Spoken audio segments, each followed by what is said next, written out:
म्हणजे आपल्या जेजुरीचा नवस सुद्धा आपण आपल्या या खंडोबाला इथं फेडला जाऊ शकतो।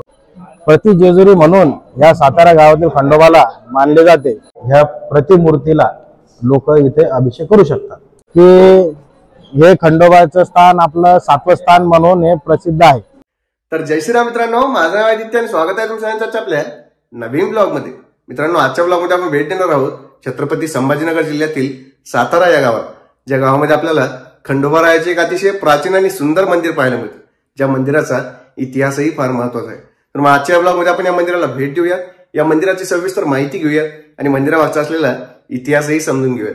तर मग कसल्या प्रकारचा उशीर न करता सुरुवात करूयात आपल्या ब्लॉगला शेवटपर्यंत बघा, लाईक करा, शेअर करा, चॅनल सबस्क्राईब करा आणि बेल आयकॉन दाबायला विसरू नका।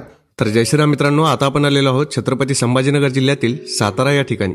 छत्रपती संभाजीनगर हे अंबडपासून साधारणतः 68 किलोमीटरांच्या अंतरावरती आहे, तर सातारा छत्रपती संभाजीनगर पासून साधारणतः 4 किलोमीटरांच्या अंतरावरती आहे। तर चला मग भेटूयात आता थेट खंडोबा मंदिर सातारा या ठिकाणी।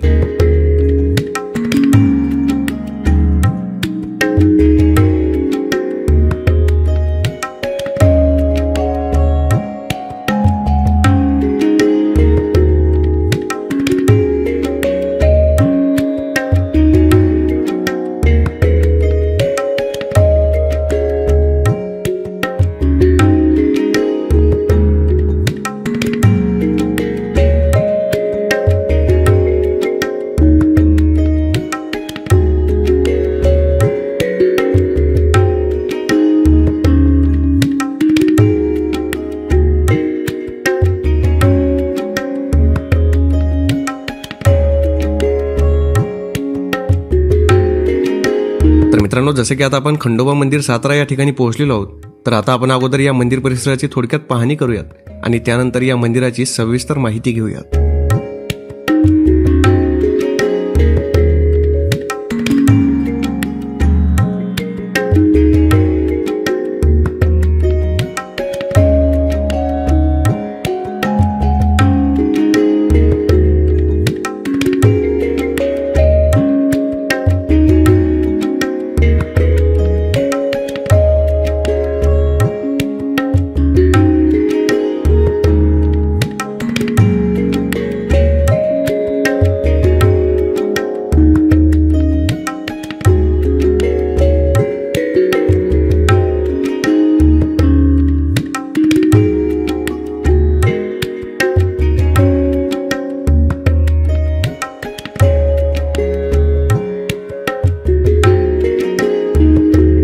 तर मित्रांनो, जसे की आता आपण या मंदिर परिसराची थोडक्यात पाहणी केलेली आहे, तर आता आपल्याला या मंदिराची सविस्तर माहिती मंदिराचे असलेले पुजारी श्री विशालजी धुमाळ हे देतील।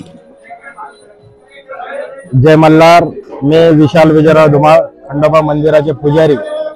आपल्या खंडोबा मंदिरामध्ये आत्ताच यात्रा संपन्न झालेली आहे। आता या खंडोबा मंदिराची आख्यायिका अशी आहे की हे खंडोबाचं स्थान आपलं 7वं स्थान म्हणून हे प्रसिद्ध आहे। प्रति जेजुरी म्हणून या सातारा गावातील खंडोबाला मानले जाते। इथून 9 किलोमीटर अंतरावरती जुनं स्थान म्हणजे कडेपठारचा खंडोबा हे जुनं स्थान आहे। तिथली यात्रा पौष महिन्यामध्ये 3ऱ्या रविवारी भरते। याची आख्यायिका अशी आहे की नळदुर्गला ज्यावेळेस खंडोबाचं लग्न झालं होतं मानूसोबत, त्याच्यानंतर मानूला खंडोबा जेजुरीला घेऊन जात असताना आपल्या सातारा या कडे पठारावरती थांबले होते, तर त्याच्यामुळे इथं हे 7वं स्थान म्हणून हे प्रसिद्ध झालेलं आहे। 7वं स्थान असल्यामुळे ह्या गावाला सातारा हे नाव आलेलं आहे। आता ही आपली स्वयंभू मूर्ती खंडोबाची, ही स्वयंभू मूर्ती इथे प्रगट झालेली आहे चंपा षष्टीच्या दिवशी, म्हणून इथे चंपा षष्टीला खूप मोठा उत्साह भरवला जातो। पूर्ण राज्यातून नाही तर पूर्ण देशातून विदेशातून बाहेरचे लोक या खंडोबा मंदिरामध्ये येतात। लोकांचं नवस, नवीन जोडी त्यांच्या दर्शनासाठी इथं लोक नवस फेडण्यासाठी येतात। कोणाचं लग्न जमत नसेल तर लोक इथे येतात। लोकांचा काही नवस असतो, कंदुरी होते, हे नवस इथं लोक फेडण्यासाठी येतात। बाकींच्या मंदिरामधले पण नवस इथं आपण या खंडोबा मंदिरामध्ये फेडले जाऊ शकतो। म्हणजे आपल्या जेजुरीचा नवस सुद्धा आपण आपल्या या खंडोबाला इथं फेडला जाऊ शकतो, पण इथल्या नवस तिथले फेडले जात नाही। म्हणून तिथले लोक इथं येऊन, तिथं शक्य नसल्यामुळे लोक इथं येऊन नवस फेडतात देवाला। म्हणजे जर तिकडे जाणं शक्य नसलं तर लोक इथे येऊन हे करतात। मतलब कोणत्या काळातले आपलं मंदिर वगैरे? आपलं हे मंदिर हजारो वर्षापूर्वीचं मंदिर आहे, हेमाडपंथी मंदिर आहे. याच्या पूर्वीचं मंदिर कडेपठारला आहे. तिथं पण एक छोटं मंदिर आहे, पण आता ते पडलेलं आहे थोडंसं. आता ते पण जतन करण्यासाठी आपले राजकीय पुढारी वगैरे आहेत, ते प्रयत्न करतायत. आणि आता ह्या मंदिराला पण जीर्णोद्धारासाठी जवळजवळ महाराष्ट्र सरकारने 60 ते 70 करोड रुपये मंजूर केलेले आहेत. त्याच्यामधून या मंदिराचा पूर्ण हेमाडपंथी असा जीर्णोद्धार केला जाणार आहे. जीर्णोद्धार पूर्ण हेमाडपंथीच करणार? पूर्ण हेमाडपंथी होणार. साधारणतः 1000 वर्षापूर्वीच आहे? हा, साधारण. वरती विटाचं बांधकाम हे पहिले पूर्ण दगडी बांधकाम होतं. ते अर्ध दगडाचं बांधकाम पाडलेलं आहे. त्याच्यानंतर राहिलेल्या होळकरांनी विटाचं बांधकाम करून त्याचा जीर्णोद्धार केलेला आहे. म्हणजे वर विटांचं बांधकाम केलं? हो.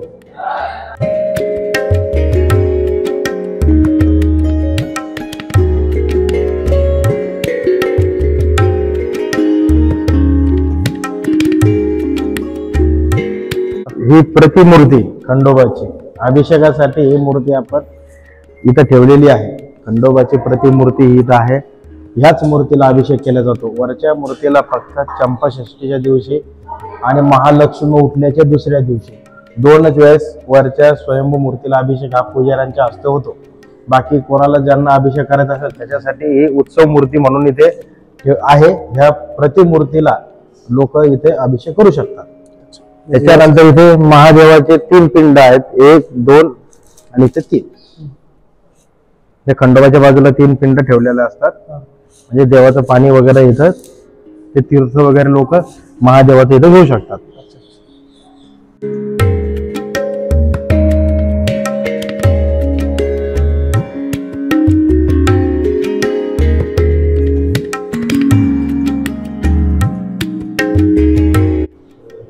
भरपूर लोकांना इथं फरक पडलेला आहे. ज्यांनी नवस कोणी पूर्ण म्हणजे मागितलेलं नवस केलेलं असतात, लोकांचे नवस इथं पूर्ण होतात. त्याच्यानंतर लोक इथं नवस फेडण्यासाठी सुद्धा येतात. आणि आपल्या खंडोबा मंदिरामध्ये 4 उत्सव असतात. एक चंपाषष्ठी, पौष पौर्णिमा, चैत्र पौर्णिमा आणि कडेपठारची यात्रा. म्हणजे पौष महिन्यातल्या 3ऱ्या रविवारी असे 4 उत्सव आपल्या खंडोबाच्या मंदिरात भरवले जातात. लाखोंच्या संख्येनं आपल्या या मंदिरामध्ये गर्दी असते. 4 उत्सव होतात वर्ष? 4 उत्सव. चंपाषष्ठीचा कुठं?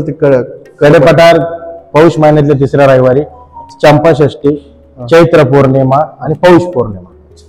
त्याचं पण म्हणजे काहीतरी इतिहास म्हणजे आहे वाटतं तिथून काहीतरी? कडेपठार ना, तिथून ते सगळ्यात जुनं स्थान खंडोबाचं या मंदिराचं. हा, या मंदिराचं ते जुनं स्थान. तिथून देव इथे प्रगट झालेले आहेत, म्हणून ही स्वयंभू मूर्ती. मग तिथून या ठिकाणी त्याच्यामध्ये वगैरे आहे वाटतं? तिथं पहिले लोकांना जायला अडचणी येत होत्या. कडेपठार म्हणजे डोंगरावरती असल्यामुळं लोकांना अडचण होतात. त्याच्यामुळे स्वतः देव तिथं प्रगट झाले की आम्हीच खाली येतो म्हणून. तिथून या ठिकाणी समजा आलेले, तिथून इथं आले.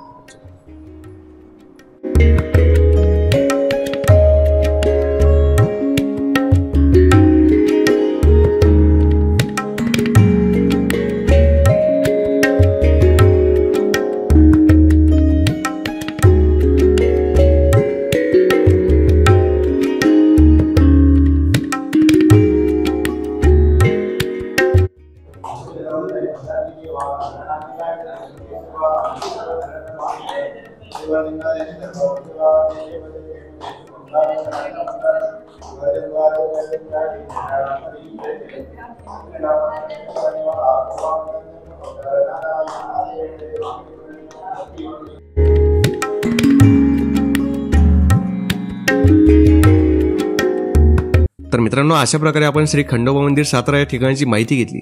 तुम्हाला ही माहिती कशी वाटली हे आम्हाला कमेंट बॉक्समध्ये नक्की कळवा. बाकी आपल्याला माहिती देण्यामध्ये सहकार्य केल्याबद्दल मंदिराच्या सर्व विश्वस्तांचे मनपूर्वक आभार. ब्लॉगला शेवटपर्यंत पाहण्यासाठी तुमचेही खूप खूप धन्यवाद. ब्लॉगला लाईक करा, शेअर करा, चॅनलला सबस्क्राईब करा आणि बेल आयकॉन दाबायला विसरू नका. तर चला मग भेटूयात आपल्या पुढच्या ब्लॉगमध्ये. तोपर्यंत येळकोट येळकोट. जय मल्हार.